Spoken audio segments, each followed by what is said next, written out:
Welcome to NarrativeNook audio tales where enchanted stories come to life. If you enjoy our stories, please subscribe, like and share to support our channel. Enjoy listening. Once Corey shook off his tail, he messaged Aubrey while driving. Corey, our cooperation is over. I'm going to get money from Mr. Farwell now. Good luck, Ms. Pearson.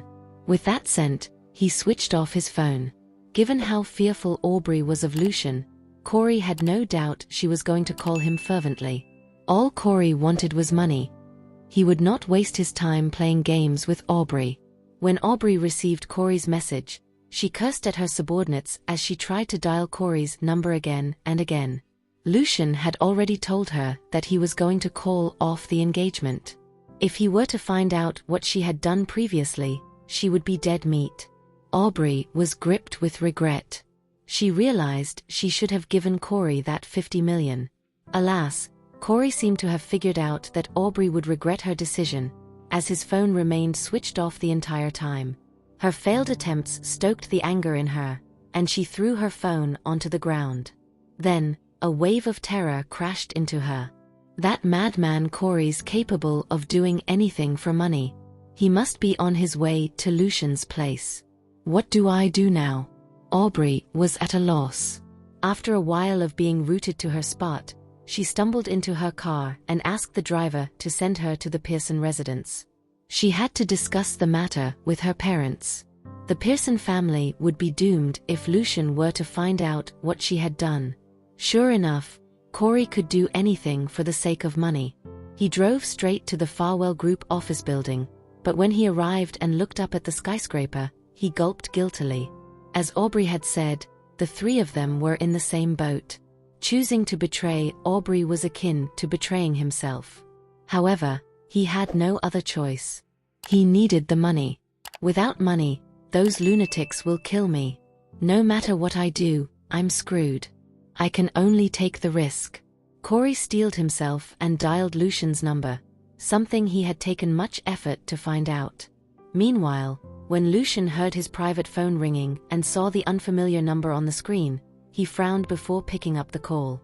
Mr. Farwell, I'm Corey Zathrone. Do you still remember me? Came the voice from the other end of the line. Lucian recognized the voice almost instantaneously. The private detective had not been someone important back then, so Lucian had only sent one of his ordinary subordinates to tail the private detective.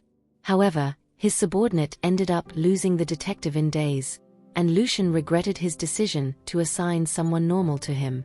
He was surprised that the private detective had come to him. Corey chuckled dryly and said, You have a good memory, Mr. Farwell. I'm sure time is precious for you, so I won't beat around the bush. I want some money, but I won't be asking for a free lunch. I have some leads on the things you've been looking into, and I think you might like to hear me out. The look in Lucian's eyes darkened. So this private detective knew something about the kid's bacterial infection. Okay. How much do you want? Lucian asked. The guilt in Corey's chest grew. It's up to you after you hear what I have to say, but it'll be best if you can give me more than 20 million. Corey was certain that he had to have grown nerves of steel overnight. Not only did he help Aubrey hurt Lucian's children, but he was even asking for money from Lucian now. Lucian was silent for a moment. When Lucian finally spoke again, Corey found himself shuddering. Where are you? Let's talk in person, Lucian replied, neither agreeing nor disagreeing with it. I'm right outside of Farwell Group, Corey quickly said. Lucian inclined his head and gestured for Caden to pick Corey up. At the same time, he said to Caden, My assistant will be coming for you. Corey made a sound of agreement and waited for Lucian to hang up before nervously getting out of his car. In no time, Caden appeared at the entrance. Corey walked over to him and followed him into the elevator. Soon, the elevator came to a halt on the highest floor. Caden led him to Lucian's office, knocked on the door, and gestured for Corey to enter by himself. Corey's legs seemed to have turned into jelly the moment the door opened, and he shakily asked Caden, Are you not going to come in with me? Caden gave him a polite smile. Mr. Farwell wishes to speak to you privately." With that, a cold look returned to Caden's face. Corey hesitated for a long while, and yet, he had no choice but to muster the courage to continue with his plan. He was already there, after all. He steeled himself and went in. Lucian was sitting at the office desk, working. When he saw Corey entering, he put down the documents and crossed his arms in front of him. After a curt inclination of his head, he said, "You please take a seat, Mr. Zathrone." The smile Corey had in response was an ugly one as he stiffly sat down in front of Lucian. "You said you have information to sell to me. Do start," Lucian said, completely expressionless. Even though there was no hint of anger on Lucian's face, Corey still felt a weight on his chest. "Before that, I'd like to ask for a guarantee from you, Mr. Farwell." Lucian furrowed his brows and motioned for him to keep going. "You know how things go for the people in our line of work. We take the money, and we do the deed. We're working for people, and we do what our client asks us to do, so it's not as if we have many choices sometimes." Corey was trying to remove his responsibility from the equation. Lucian gave him a smile. "Do tell me what it is, and I'll pass judgment on my own." Corey was stumped by his answer, but since he was already there in Lucian's office, there was nothing else he could do about it. Why don't you tell me who your client is first?" Lucian stared at him. "Aubrey Pearson?" Corey broke out in a cold sweat immediately as he looked at Lucian in terror. If he already knows it's Aubrey, what else does he not know about? In that case, what use would my information be? It's her," Corey hastily confessed. She forced me to do this. I really don't know what she's trying to do. She only asked me where Miss Jarvis and the kids were. I didn't think much about it when I told her where they were. Who knew she would bring a bottle over and pour its contents into the kids' bottles?" Lucian's eyes darkened. "Are you talking about when Roxan brought the kids to camp?" He recalled what Roxan had told him previously. Back then, Roxan had told him that Aubrey was the one who put the bacteria into the children's cup. However, Lucian did nothing about that because he could not find any evidence of Aubrey's involvement. If Aubrey really was behind the bacteria incident, then she had to be behind the incident where Archie and Benny were chased by older children when they came to visit Estella as well. Lucian chided himself when he realized how he had even planned to give Aubrey another chance a while ago. If he had let the wicked woman join the Farwell family, the woman would mess everything up. "Do you have evidence of it?" Lucian asked. Corey promptly took out the photos he had taken. Lucian took it with a neutral look. Corey did not intend to hide anything from Lucian. What he had given to Lucian was the camera he had used when he was working on Aubrey's case. Not only was there the evidence in it, but there were also the photos Aubrey had asked him to take of Roxanne. After handing the camera to Lucian, Corey began waiting fearfully. Lucian went through the photos. The first photo was the photo Corey had deliberately selected for him. The photo where Aubrey was putting the bacteria into the children's drink. The background of the photo was the field where Roxanne had brought the children. Even though there were only a few photos, Lucian could see the ruthlessness and caution in Aubrey's eyes. Lucian narrowed his eyes. He guessed that Aubrey had to have done more things than what these photos showed. He went through the other photos. Most of the photos were photos of Roxanne with Jack, as well as photos of him and Roxanne. Even though Roxanne had accepted him, and even though the two of them were close, he still could not help but feel irritated at the sight of her photos with Jack. Corey had taken the photos deliberately from an angle that would make Roxanne look as though she was being intimate with Jack. The tension built up in the office. Sensing the change in Lucian's mood, Corey craned his neck to look at the photos before explaining, "Mr. Farwell, please don't misunderstand the situation. I was only making it seem as if they were intimate. Miss Jarvis has always been keeping a safe distance from him." Corey was filled with regret as he said that, and his explanation earned a glare from Lucian. Naturally, he realized that, but it still did not stop him from feeling jealous when he saw the photos. What was I doing while Roxanne was spending her time with Jack? I was giving her the cold shoulder and mulling over if I should make Aubrey Essie's stepmother. Fury surged through him when he thought about that. Suddenly, he saw a few familiar photos.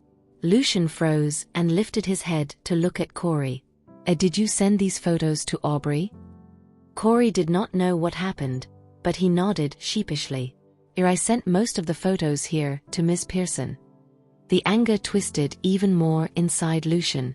The photos were the ones that Sonia had used to kick up a fuss. Back then, Lucian had asked her who sent her the photos, but Sonia had told him they were from an unfamiliar number. Now, it was clear to him that Aubrey's scheming ways went further than what he could see. Mr. Farwell, Corey was frightened by Lucian's cold fury. Mr. Farwell, I was only doing my job. I don't know anything about what happened other than this. Aubrey's a lunatic. She even asked me to kill Ms. Jarvis for her, but why would I do that? But she threatened to tell you that everything was my doing if I didn't do as she said. I had no choice but to flee from her. Lucian snapped. What did you just say? That batch even wanted to kill Roxanne? A shudder ran down Corey's spine. Aubrey went mad on the night Miss Jarvis was hospitalized.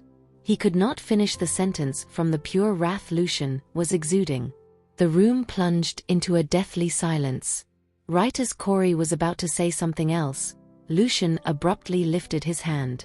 In the next second, the camera he had been holding shot past Corey's face and slammed onto the ground. The screen cracked. Corey's knees went weak, and he nearly slid off his chair to kneel before Lucian. An indeterminate time passed, and Corey finally regained his senses. Mr. Farwell, I was wrong. I won't ever dare to do this again. Aubrey forced me. He begged for mercy in a panic and spoke without considering his word choices. I don't want the money. Please let me go. I'll scram. He got up from the chair and wanted to escape the office as soon as possible because that place felt like hell to him due to the gloomy aura emitted by Lucian. Corey didn't want to stay there for a second longer. Stop right there, Lucian uttered just as Corey reached the office door. At the same time, Caden moved and stood at the doorway, blocking Corey's path. Caden gestured at the latter for him to retrace his steps. Remorse washed over Corey as he was trapped inside the office by Lucian and Caden. If he could turn back time, he wouldn't have met with Lucian no matter what. Realizing there was no longer hope for him to run away, Corey turned around and gazed at Lucian, having only the courage to do so while keeping a safe distance from him. What else can I do for you, Mr. Farwell? Lucian got to his feet from behind the desk and glanced at Corey with a dark look. I can give you the money. Corey was shocked. He couldn't believe his ears. Am I really able to acquire money from Lucian? I'm not dreaming, right? Immediately afterward, Lucian's voice rang again. But not now. Reality slapped Corey across his face. Having worked in that industry for so long, he was already a worldly wise person. He fathomed Lucian had a task for him after Lucian finished his sentence. Moreover, that task wouldn't be simple. However, Corey was left with no alternative. Instead of having Lucian force him to take on the job, he figured he might as well seize that opportunity to get on Lucian's good side by doing him that favor. Corey flashed a subservient smile. Mr. Farwell, how can I be of help? I'll definitely put forth my best effort. Lucian strode past him and looked at Caden, who was standing at the doorway. Bring Mr. Zathrone to the reception room to rest. Caden nodded politely. Corey's heart jumped to his throat when he was on his way to the reception room. The tension even caused him to feel a little breathless. Meanwhile, Aubrey had finally returned to the Pearson residence. Her legs were still a little weak when she got out of the car. She nearly fell to the ground. Aubrey. Inside the mansion, Gina was sitting in the living room in uneasiness. Her facial expression brightened when she saw Aubrey returning. Where did you go?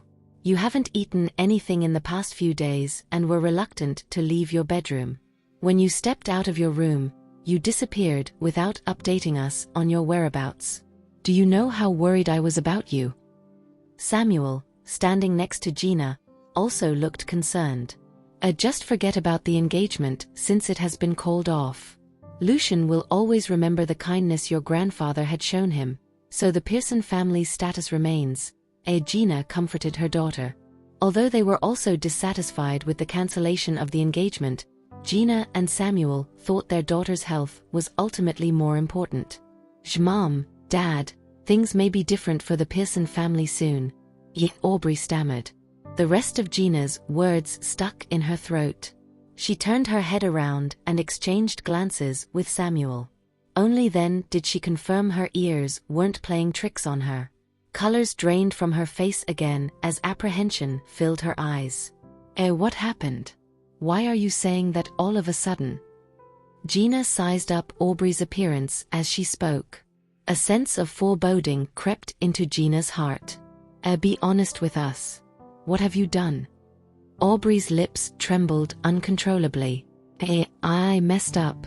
Lucian will never let me off the hook. Mom, Dad, please help me. Only you two can save me now." Gina panicked at the sight of her daughter's demeanor. She instinctively turned to look at Samuel. Samuel remained relatively rational, but he was wearing a grimace. What did you do?" Hearing her father's question, Aubrey lowered her gaze guiltily, her eyelids twitching uncontrollably.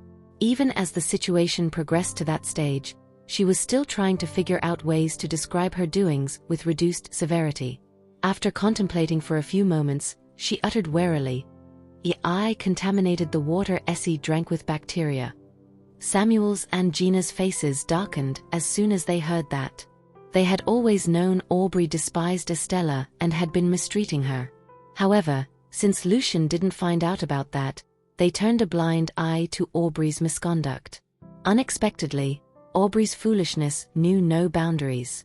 Noticing the changes in her parents' mood, Aubrey quickly added, "I didn't do that on purpose. I was just trying to teach the batch, Roxan, a lesson. I wanted those two children to be infected, but I didn't expect Essie's cup to be next to theirs. I got carried away." Before she could finish her sentence, Samuel slapped her forcefully. "You fool." Aubrey covered her face, lowered her head, and stayed silent for a long while. Samuel panted heavily. He recollected himself for a few seconds before asking again, "Is that all?" Aubrey's eyes flickered. "I did the same thing to Essie once in the past, but I suppose Lucian doesn't know I am the culprit. He doesn't have any evidence." Samuel bellowed, "Aren't you aware of Lucian's capability? He'll find out all the information he needs once you expose yourself." Aubrey became even more agitated. What should we do? Lucian cares a lot about Essie. He'll never forgive me if he knows I try to harm her. Moreover, I even set Roxanne up on multiple occasions. Judging by their current relationship, Lucian will undoubtedly turn my life into a living hell by considering all the horrible things I've done when taking revenge on me. At that thought, she grasped the hem of her mother's clothes hysterically. Mom, you have to save me. I was wrong." Gina merely felt weak all over. She understood her daughter more than anyone else, so she knew Aubrey must have committed more wrongdoings than she had let on. Still, Aubrey's act of harming Estella alone was sufficient to convince Lucian to unleash his wrath on the Pearson family. Gina gazed at Samuel, hoping he could figure out a solution. You fool. I can't believe I gave birth to a daughter as senseless as you." Samuel paced around the mansion anxiously. After some time, he finally stopped in his tracks and instructed Gina, "Contact Sonia. We can only rely on her to help speak up for us in front of Lucian." Gina was already deeply shaken up. She merely executed his orders blindly after hearing his words. Right after she took out her phone to dial Sonia's number, Aubrey's phone suddenly rang. The three of them simultaneously shifted their gazes to the ringing phone. Due to the fire at the factory earlier, her phone screen had been cracked into a mess. Nonetheless, they could still see the caller ID displayed on the screen. It was a call from Lucian. Aubrey shuddered when she caught sight of the name. She frantically tossed away the device. Lucian must be calling me to settle the score. We cannot answer the call. We mustn't. Do you think he'll be out of ways to deal with you if you don't pick up the call? Samuel roared. Frightened, Aubrey answered the phone with trembling hands. On the other end of the call, Lucian wasn't expecting her to speak, either. He simply uttered coldly, "I'll be waiting for you at the Farwell residence at 2 o'clock in the afternoon." With that, he hung up the phone right away. It was 12 in the afternoon, and there were still 2 more hours to go. Not wanting to waste any more time, Gina gave Sonia a call. The latter answered immediately. Gina, what is it?" From Sonia's calm voice, it was obvious that she had no clue about what had happened. Despite forcing herself to calm down, Gina couldn't stop her voice from quivering. Are you free? Aubrey would like to speak to you." Gina's tone puzzled Sonia. Did something happen? Is it about the engagement? Don't worry. I'll talk to Lucian about it. The mention of Lucian's name caused the 3 Pearsons to feel self-conscious. Finally, Gina steeled herself to reply, "So you'll know when you arrive." With that, she ended the call, confident that Sonia would come over. Just as expected, Sonia arrived at the Pearson residence half an hour later. When she saw the 3 gloomy Pearsons in the living room, Sonia's heart sank. What happened? Why do you all look as if you're at a funeral?" No sooner had Sonia spoken than Aubrey came over and hugged Sonia's leg. Stunned by the latter's abrupt action, Sonia was about to speak when Aubrey preempted her with a voice brimming with despair. I'm sorry, Mrs. Farwell. You have to help me. I'll never do it again." Aubrey's words elicited Sonia's sympathy. "Tell me what happened, and I'll see if there's anything I can do." In a choking voice, Aubrey explained, "I remember when I told you about Essie getting an infection from the camping trip Roxan took her on? I was the one behind it." Sonia's face darkened instantly. What in the world happened?" I didn't do it on purpose. I just wanted to teach Roxanne and her 2 boys a lesson, but the bacteria somehow got into Essie's cup and infected her." Aubrey shamelessly tried to defend herself. "I really didn't expect it to turn out that way. That's why I didn't dare tell you about." Before she finished, Sonia slapped her across the face. This slap was even harder than the one Samuel had given her earlier. Sonia was outraged to learn that the daughter-in-law she favored had actually harmed her granddaughter. Aubrey's confession had also reminded Sonia of the time when she whacked Estella on the backside. I must have been blind to believe Aubrey when she claimed that she did it for Essie's own good. Mrs. Farwell, dazed by the strike, Aubrey took a few seconds to regain her senses before giving Sonia a hopeless look. Showing no mercy, Sonia shoved Aubrey's hand away. Shut up. How could you have lied to me all these years and even harmed my granddaughter? Why did it take me so long to realize how vicious you are? Aubrey, I'm really disappointed in you." The Pearsons' faces fell in response to Sonia's reaction. Nonetheless, Gina still held some hope.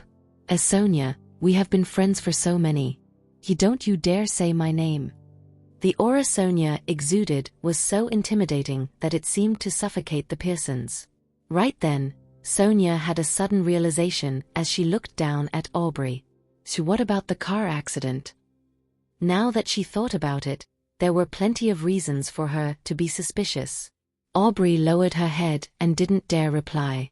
Sensing how rapidly the situation was deteriorating, Gina and Samuel dropped to their knees in desperation.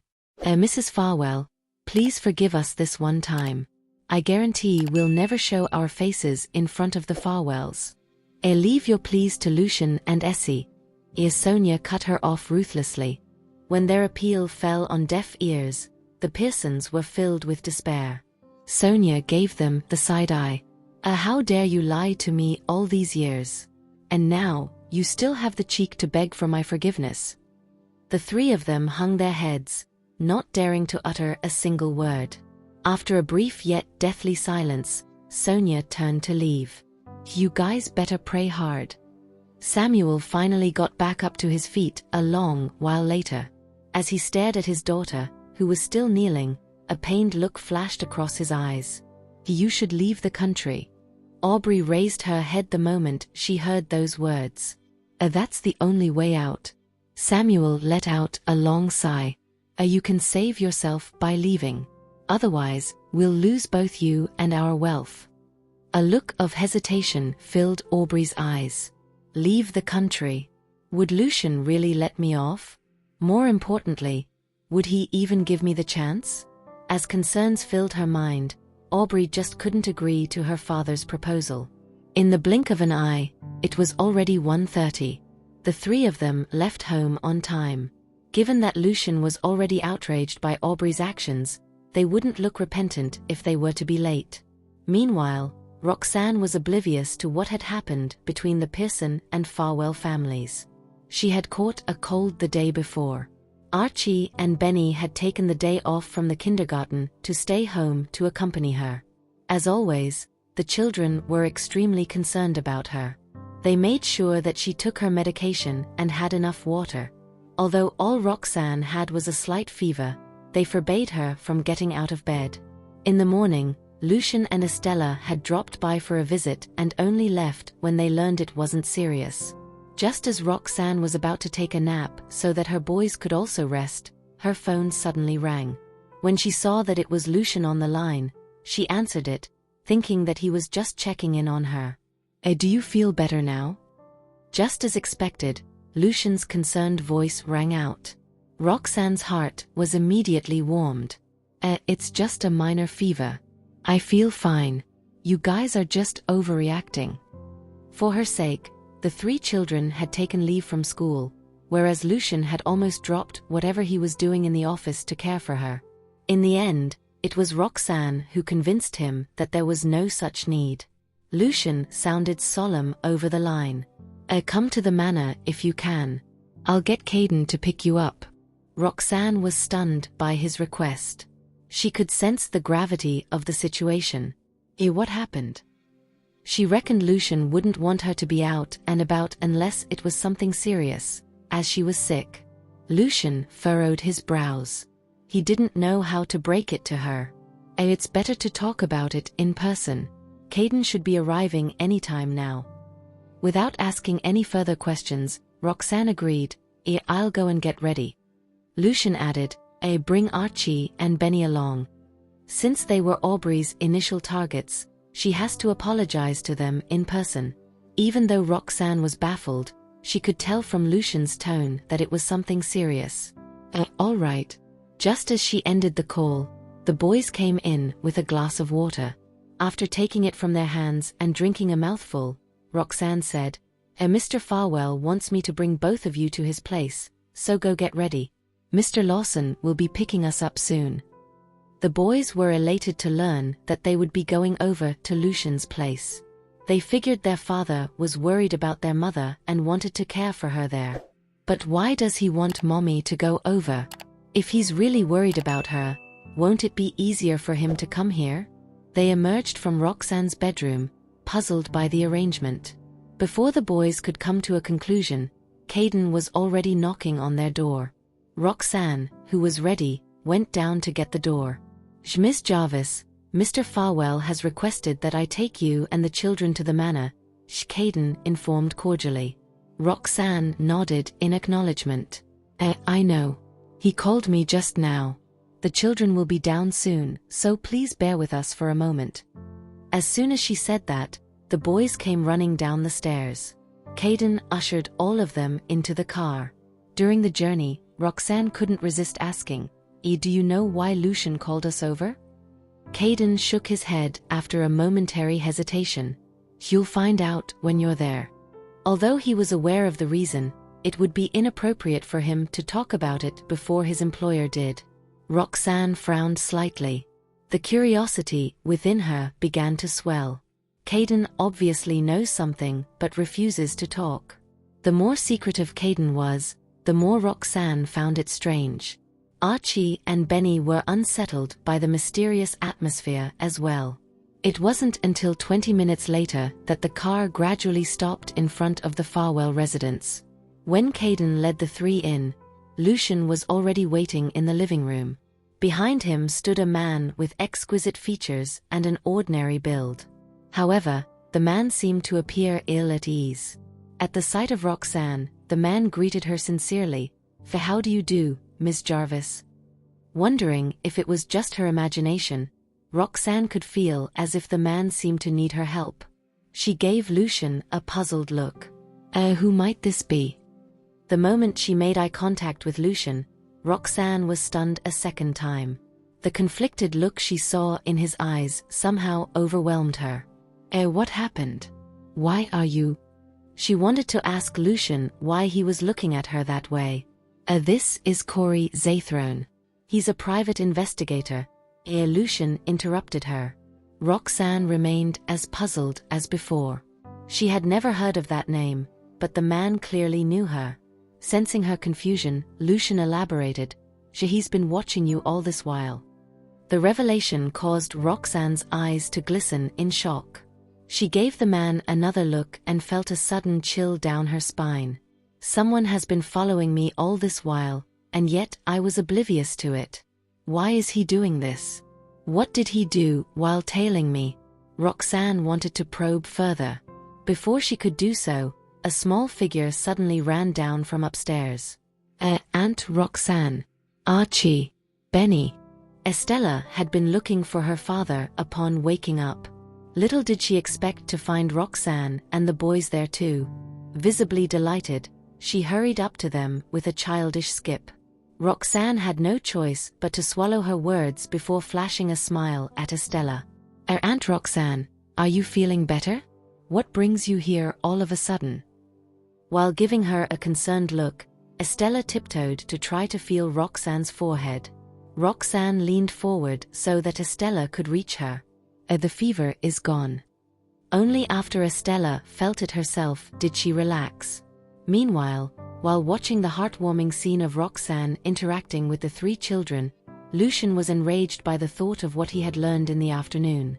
If it weren't for Aubrey, things would have been like this long ago. After reassuring Estella, Roxanne walked up to Lucian with Archie and Benny. Mr. Farwell, why was this man following Mommy?" Archie, the most vigilant of them, had been scrutinizing Corey while Roxanne was chatting with Estella. Hearing that, Roxanne turned to look at Corey with a frown. She had a hunch that the reason Lucian requested their presence was tied to that man. The only thing she couldn't figure out was why he wanted Archie and Benny to be there. She looked at Lucian with concern. Shall we let the children go upstairs to play?" Lucian shook his head solemnly. This matter involves them too. The three children deserve Aubrey's apology the most." Hearing that, Roxanne and the children were taken aback. They're just children.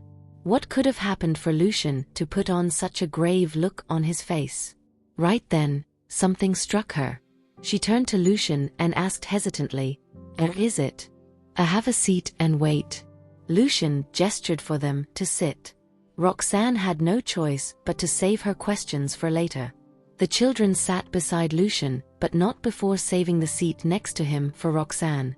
Despite that, Roxanne still chose a seat where the children were between Lucian and her. Not knowing what was going to happen, she tried to avoid looking too high profile. Once seated, Roxanne began to contemplate on the matter. "The only thing I can think of that relates to the three of them is Essie getting an infection during the camping trip. Is the result of the investigations out?" Roxanne then recalled Lucian's introduction of Corey. "Since he has been following me, does that mean he saw what happened that day?" With that possibility in mind, Roxanne gave Corey an anxious look. "Is the culprit who I think it is? Aubrey?" Just as she pulled the children into her embrace and wanted to ask Lucian about it, a commotion was heard at the door. Everyone turned to see what was going on and was greeted by the sight of Catalina ushering Sonia in. From the sullen look on Sonia's face, it was clear that she had flown into a rage not too long ago. And the sight of Roxanne and her boys only caused Sonia's scowl to deepen. Essie, come to Grandma." She looked in Estella's direction.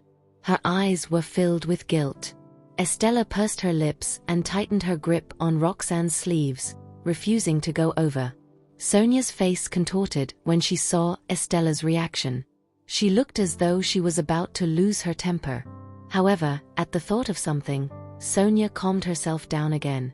She gave Roxanne a look of displeasure and didn't force Estella in the end. Instead, she turned her attention to her son. I just came back from the Pearson residence. They should be here any minute. Roxanne's expression changed when she heard that. Just as expected, the Pearsons must be the ones behind it. At the same moment, Lucian gave his mother an inquisitive look. Sonia's brows furrowed. They were pleading for mercy from me, but I ignored them and told them to speak to you instead. With that, she took her seat in the armchair beside Lucian. For harming her granddaughter and lying to her, Sonia wanted to witness with her own eyes how the Pearsons would explain themselves in front of her son. Moreover, she wanted to make sure Aubrey apologized to Estella. At 2 sharp, the miserable-looking Pearsons arrived at the manor entrance. Although Samuel's appearance was still considered acceptable, Gina and Aubrey looked as if someone had died. After they cried in a panic the entire journey, their hair had become nothing but a mess. Go in and apologize. Samuel shot his daughter a glare, and Aubrey nodded without hesitation. After all, they had no other choice given the current situation. The 3 of them entered the mansion with their hearts hanging in their throats. The moment she stepped in, Aubrey saw Roxanne sitting with Lucian. It went without saying that the 3 children had filled the space between both of them. An insidious glint flashed across Aubrey's eyes. Even at her closest to Lucian, she had never shared a couch with him. He would always be seated in a single-seater. And now, right before her eyes, they looked exactly like a family. As rage began to boil within her, Aubrey caught a glimpse of Corey from the corner of her eye. In that instant, she felt weak and almost dropped to her knees. Prior to her entrance, she had still hoped that Lucian had discovered something else instead. However, the sight of Corey dampened those hopes and drowned her in despair. Lucian, what's with the crowd? Samuel had wanted to pretend as if nothing had happened, but held his tongue upon noticing Sonia's presence. Gina, on the other hand, felt her limbs go cold and looked as if she was about to faint at any moment. Miss Pearson, I'm sure you recognize the man behind me. Lucian's frosty voice rang out. At his cue, Corey came forward and stood in front of Aubrey. The Pearsons turned pale upon noticing that Lucian had changed the way he addressed Aubrey. Miss Pearson. Lucian must have decided to sever ties with our family. Speak. I don't remember you to be deaf. Lucian had kept his temper in check due to the presence of the children. Nevertheless, his icy tone still struck fear into the hearts of others. Even the children moved toward Roxanne when they, too, sensed his anger. Roxanne responded by giving their heads a reassuring stroke before turning her attention to Aubrey, who was wearing a frosty expression. Ever since I returned to the country, this woman has been trying to harm me time and again. I don't mind her attacking the research institute or me, but she has crossed the line by choosing to hurt my children. In fact, she has done so more than once. Roxanne was filled with the urge to pay Aubrey back for what she had done to the children. Meanwhile, Aubrey couldn't help but tremble under Lucian's gaze. A long while passed before she finally found her voice. Ida. Lucian narrowed his eyes in displeasure. Is that old? His question sent a shiver down her spine. She might have had the courage to confess her misdeeds to Sonia, but it didn't mean that she dared to do the same in front of Lucian, who would never let her off. In her desperation, Aubrey threw herself at Lucian. Lucian, listen to me. Everything I did was for your sake. I love you. You can't treat me this way. Before she could even get close, Caden grabbed her and shoved her back toward Gina's side. He didn't hold back his strength after tolerating her all this while. Stung by the pain in her arm and the dejection welling up inside her, Aubrey burst into tears. Thank you for listening. If you have enjoyed this story, please like and share so others can see it too. Also hit the subscription button and notification bell so you can be notified on our next release. Thank you for your support. God bless you.